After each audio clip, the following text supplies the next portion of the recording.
Greetings, everyone. This is Tom Funk, and thank you for joining on my Trail Tales podcast.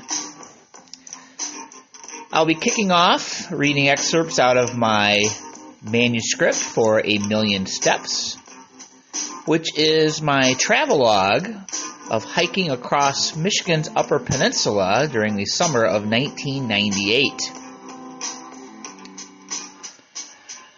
So what I'm going to do is read excerpts basically on a day's worth of hiking, telling you what I experienced as I moved across the landscape.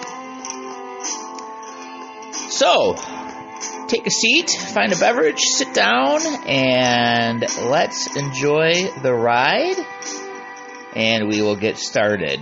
Just a little background. I did this when I turned 30 years of age. I wanted to do something really memorable, so I decided I was going to hike across Michigan's Upper Peninsula. And I started at the west end of the UP, and I hiked as much of the North Country Trail that I could find.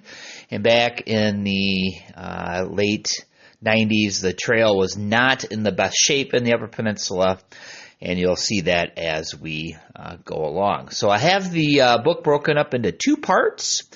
The first part is the Canadian Shield, and each day is highlighted, and I broke this up into chapters, which is basically by county.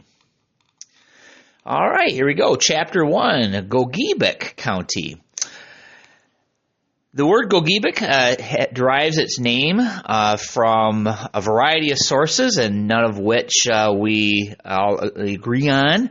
One of the meanings that has gained some traction is body of water hanging on high, probably a reference to the 32 waterfalls, 315 lakes, and 1,200 miles of river that are found in this 1,100 square mile county. Originally settled by Native Americans, French trappers explored this area in the late 1600s. The discovery of iron ore in 1871 led to an influx of people to extract this value element. Today, only 18,000 residents inhabit this mostly forested county. July 19th, 1998, Michigan-Wisconsin border in Ironwood is where I start, and I end my day at Narrows Creek Campground. I hiked 12 miles today with a trip total of 12. The weather is 80 degrees and clear, and I'll be using a bug factor between 0 and 10.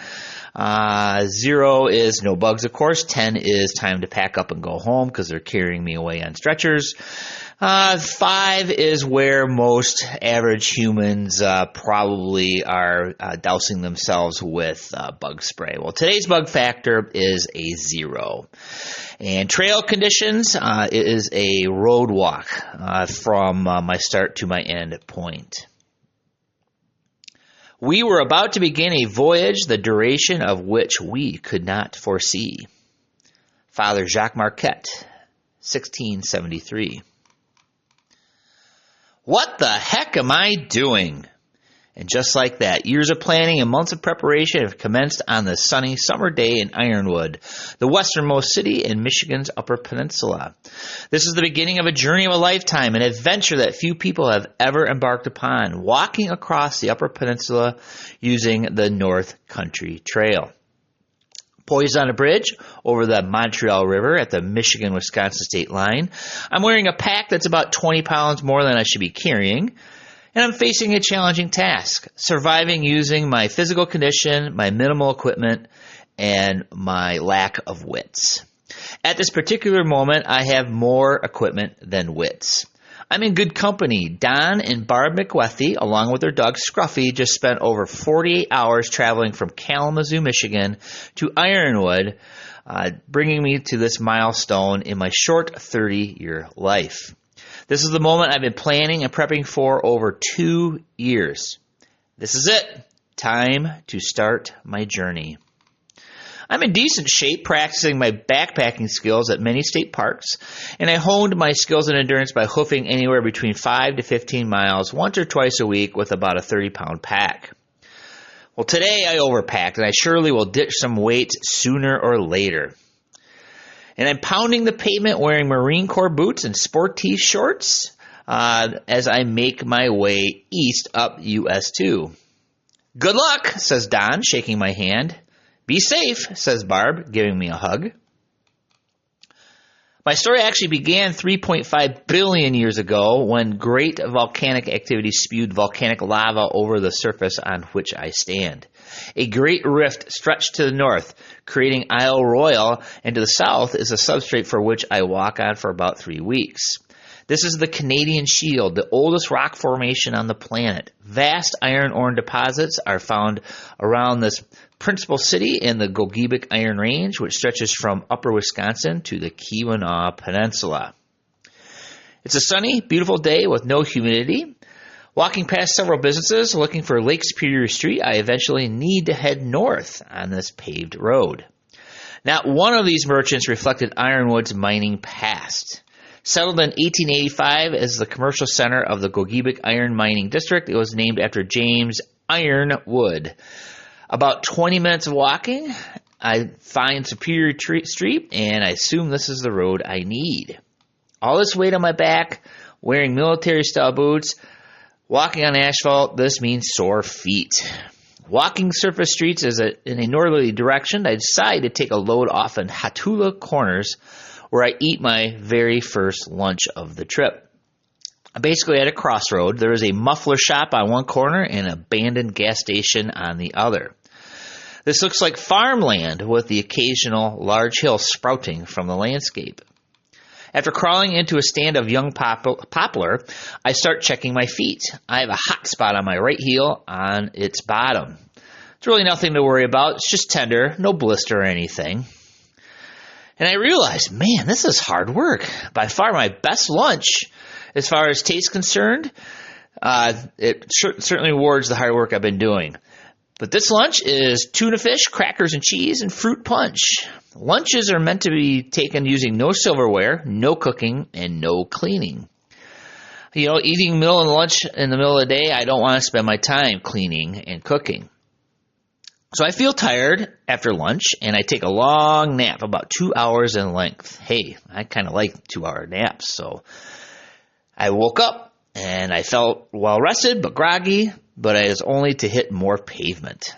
I find my next intersection where I need to make a turn, Black River Road. I go north, and now I'm looking for Narrows Creek Campground. First, I take another nap. But I'm concerned about violating landowners' private property by trespassing, so I basically take a nap in a ditch. I find a spot and clear of downfall. Only 6 feet from passing cars, I feel secluded, and as tired as I was, passing cars did not wake me up.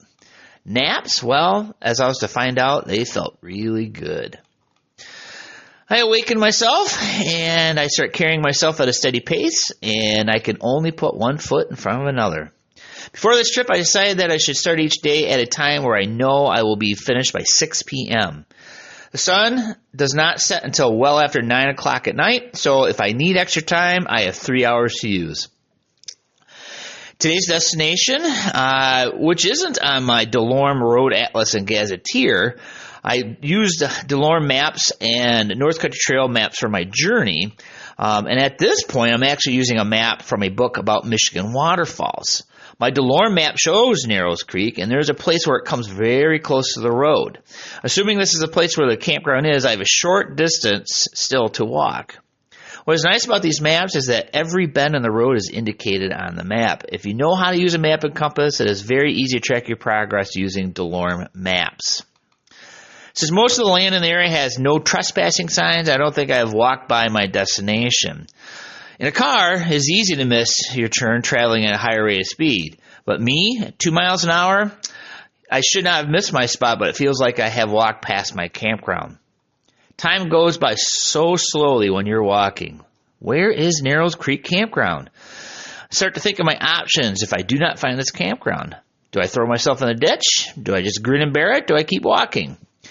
As I'm thinking, I can see a sign in the distance. Using my binoculars, well, it's just part of the reason why my pack weighs so much, I look to it, and yes, the sign says Narrows Creek Park Camping, with an arrow pointing to the right. You should never expect too much when you're through packing. The majority of my trip will be through areas that see very few backpackers. This is one such place as I learned my very first night on my journey. It is not the most modern of campsites, just a gravel driveway, one picnic table, one pit toilet, and a 100-foot 45-degree decline down to Narrows Creek. Not one to complain, however. I am glad I am done for the day. Well, my first order of business was to soak my feet. My dogs were hurting, throbbing. I find the river only to peer down its steep escarpment leading to water and many large rocks. I gather my soap, my towel, water containers, and my courage only to have the roots and rocks lead the way, laughing at my every step down the descent. Make it to the bottom successfully, I soaked my battered feet. Oh, that felt so good. Narrows Creek Falls isn't really a waterfall at all. In fact, it's barely a creek, and the water is warm and shallow. There are numerous exposed, polished rock in the riverbed. This river is probably at 25% of capacity. There's not enough water to even make a rapid. Fortunately, though, the water is drinkable.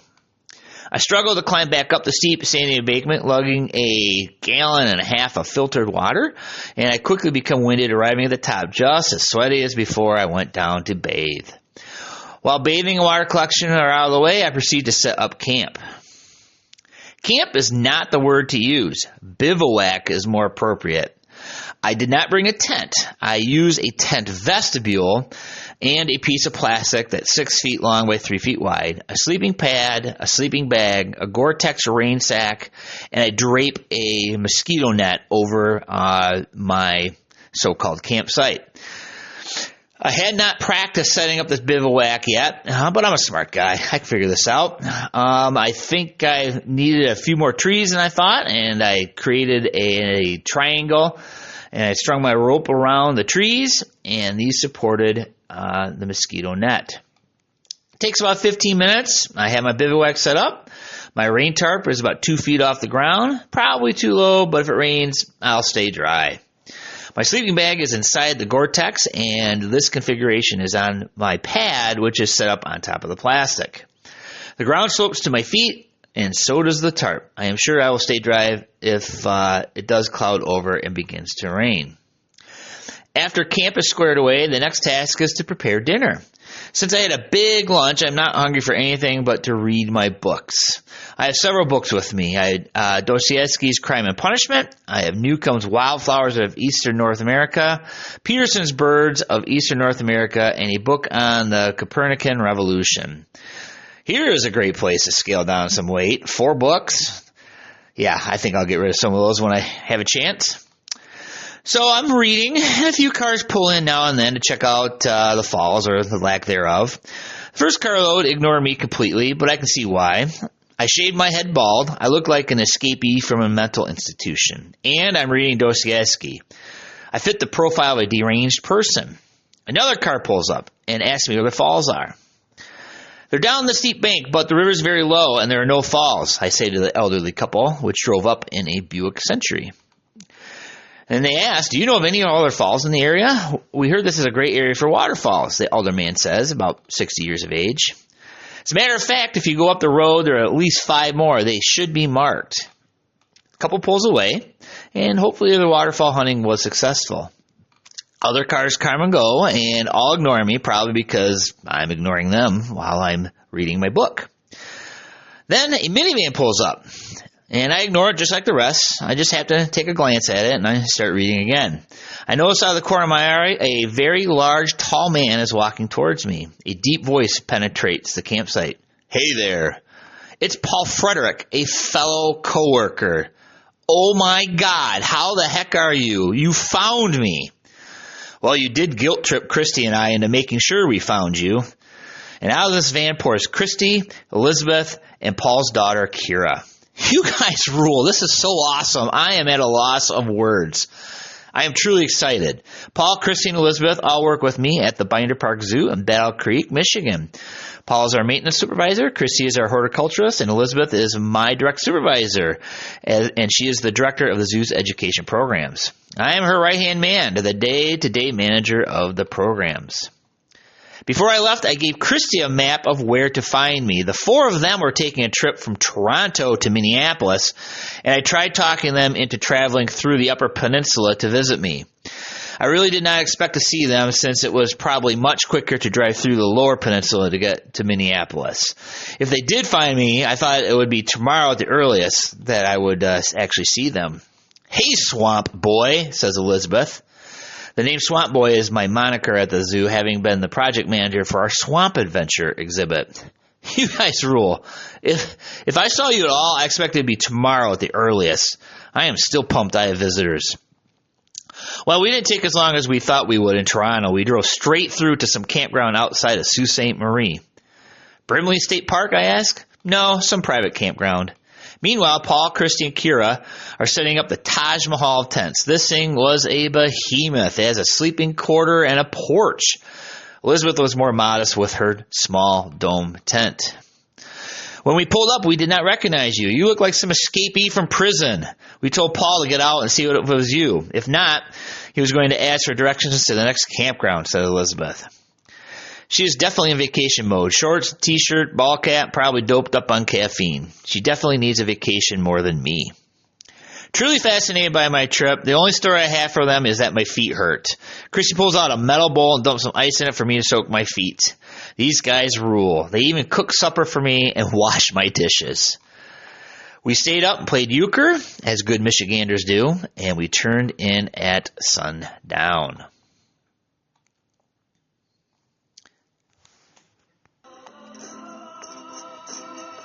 All right.